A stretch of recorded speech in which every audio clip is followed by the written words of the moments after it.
नमस्कार मित्रांनो, स्वागत आहे तुमचं स्टे अपडेट या आपल्या युट्यूब चॅनलवर। सगळ्यांच्याच मनातला एक गोड प्रश्न या ठिकाणी मी घेऊन आलेली आहे। गौरी आणि गणपतीचं नक्की नातं काय आहे? बऱ्याच मंडळींना हा प्रश्न पडत असतो की गणपती बरोबर ज्या गौरी बसतात त्या गौरींचं आणि गणपतीचं नातं काय असेल। बरीच मंडळी बऱ्याच भागांमध्ये गौरी ही गणपतीची बहीण आहे असं म्हणतात, तर बऱ्याच ठिकाणी गौरी ही गणपतीची आई आहे असं सुद्धा मानतात। पण मग यामागचं नक्की रहस्य काय आहे, गणित काय आहे आणि सत्य काय आहे हे सांगण्यासाठी आजचा व्हिडिओ मी घेऊन आले आहे। तुम्हाला जर हा व्हिडिओ आवडला तर व्हिडिओला लाईक करायला विसरू नका आणि तुम्ही जर चॅनलवर नवीन असाल तर चॅनलला सबस्क्राईब सुद्धा करा। गणपती बाप्पाच्या आगमनानंतर गौरींचं आगमन होतं, पण त्यांच्या या उत्सवामागचं रहस्य, पुराण कथा आणि परंपरा जाणून घेणं सुद्धा खूप महत्त्वाचं आहे।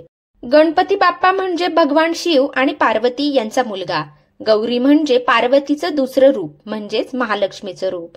लोकांच्या श्रद्धेनुसार गौरी या गणपतीच्या बहिणी आहेत आणि गौरीचे आगमन होते म्हणजेच भावाच्या घरी बहिणींचं आगमन होतं। आणि काही लोकांच्या श्रद्धेनुसार गौरी ही गणपतीची आई मानली जाते, म्हणजेच देवी पार्वती आपल्या मुलाला भेटायला नवरात्रीपूर्वी गौरीच्या रूपामध्ये येते। पण मग आता त्यामागचं रहस्य आणि सत्य काय आहे ते आपण पुढे जाणून घेऊया, त्यासाठी व्हिडिओ पूर्ण बघायचा आहे। वास्तविक गणपतीला गौरीनंदन असं म्हटलं जातं। गौरीनंदन, नंदन म्हणजे पुत्र। गणपतीला गौरी सूत असं सुद्धा म्हटलं जातं, सूत म्हणजे सुद्धा पुत्र। पुराण कथांनुसार याचा अर्थ असा होतो की गौरी ही गणपतीची आई आहे। पण मग जर गौरी गणपतीची आई आहे तर गौरींचं आगमन होत असताना दोन गौरींचं आगमन होतं ते कसं काय? पार्वतीचं दुसरे नाव गौरी आहे। हिंदू शास्त्रामध्ये तसंच समाज जीवनामध्ये गौरी हे शिवाच्या शक्तीचं आणि गणपती बाप्पाच्या आईचं रूप मानलं गेलं आहे। अपराजित पृष्ठा या नावाच्या ग्रंथामध्ये एकूण 12 गौरींचा उल्लेख येतो, तर अग्निपुराणामध्ये गौरी मूर्तीचं सामायिक पूजन केलं जात असे आणि त्याला खूप महत्त्व आहे।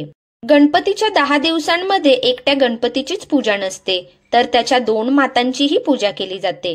आता तुम्हाला प्रश्न पडला असेल की 2 माता? तर हो, कारण गणपतीला द्वै मातुर असं सुद्धा म्हटलं जातं। गणपतीची पहिली आई म्हणजेच पार्वती म्हणजेच गौरी आणि दुसरी आई म्हणजे गंगा। तुम्हाला तर माहीतच असेल की गणपती बाप्पांचा जन्म कसा झाला।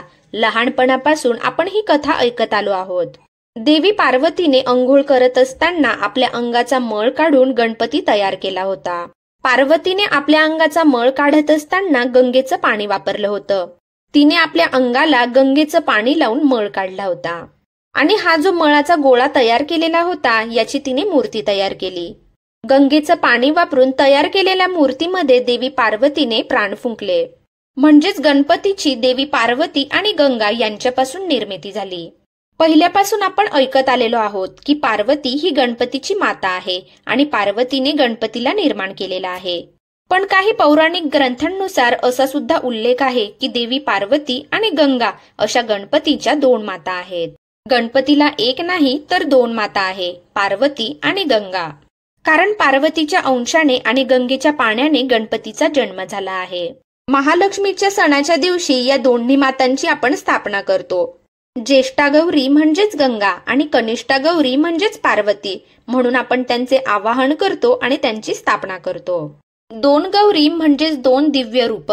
जी ज्येष्ठ गौरी आहे म्हणजेच मोठी गौरी आहे ती ऐश्वर्य आणि समृद्धीचं प्रतीक असते, तर जी कनिष्ठ गौरी आहे म्हणजेच लहान गौरी आहे ती सौंदर्याचं, प्रेम आणि कुटुंबातील ऐक्याचं प्रतीक आहे।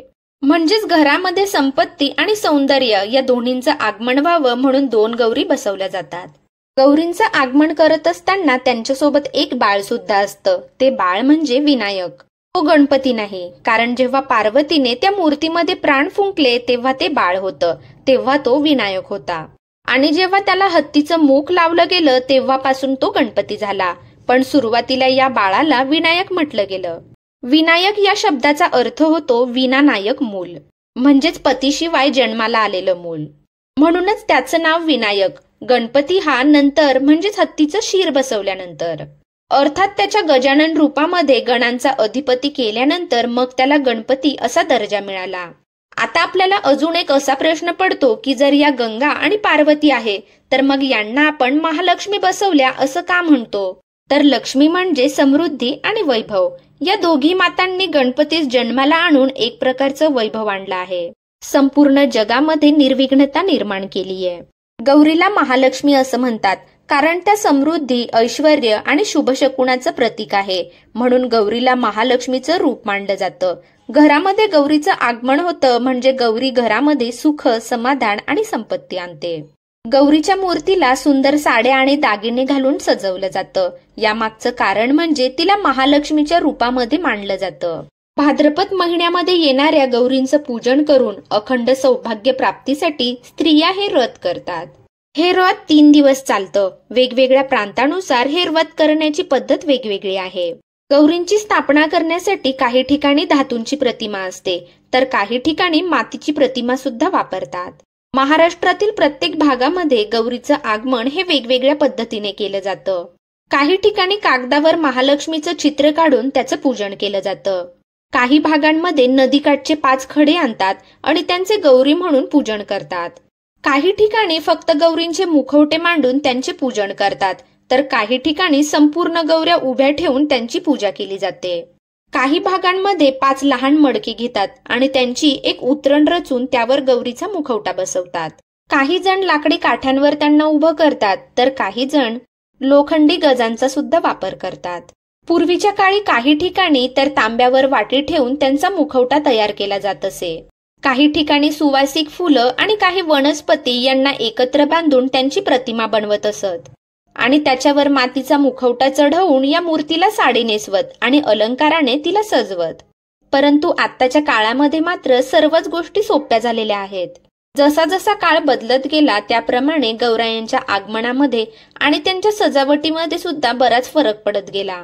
पहिल्या दिवशी गौरींचं आवाहन, दुसऱ्या दिवशी भोजन आणि तिसऱ्या दिवशी विसर्जन अशा पद्धतीने या महालक्ष्मी आपल्याकडे बसतात. या गोष्टी आपल्या पिढीगत आलेल्या परंपरेनुसार, पद्धतीनुसार तशाच आहेत. पण गौरी स्थापनेबाबतीत काळानुसार आता बराच फरक पडलाय. परंतु त्या पाठीमागची जी भावना आहे, श्रद्धा आहे, ती मात्र तशीच आहे. गौरी म्हणजे शुभशकुन, ऐश्वर्य आणि मंगलकारतेचं प्रतीक आणि गणपती म्हणजे विघ्नहर्ता. त्यामुळे गौरी आणि गणपतीचं एकत्र आगमन म्हणजे घरामध्ये सुख, शांती, समृद्धी आणि विघ्नाचा नाश. गणपतीचं जे नातं आहे ते आई मुलाचं, भावा बहिणीचं, समृद्धी शांतीचं असं अनेक रूपांनी पाहिलं जातं. हा फक्त धार्मिक दृष्टिकोन नाहीये, तर आपल्या संस्कृतीचा सुंदर वारसा सुद्धा आहे. महाराष्ट्रातील घरांमध्ये हा सण खूप उत्साहाने साजरा केला जातो, कारण त्यांना वाटतं की गौरी आली म्हणजे घरामध्ये लक्ष्मी आली. आपल्याला ही माहिती कशी वाटली ते कमेंट करून नक्की कळवा आणि व्हिडिओ जर आवडला असेल तर व्हिडिओला एक लाईक करा. चॅनलवर जर नवीन असाल तर चॅनलला सबस्क्राईब सुद्धा करा. धन्यवाद.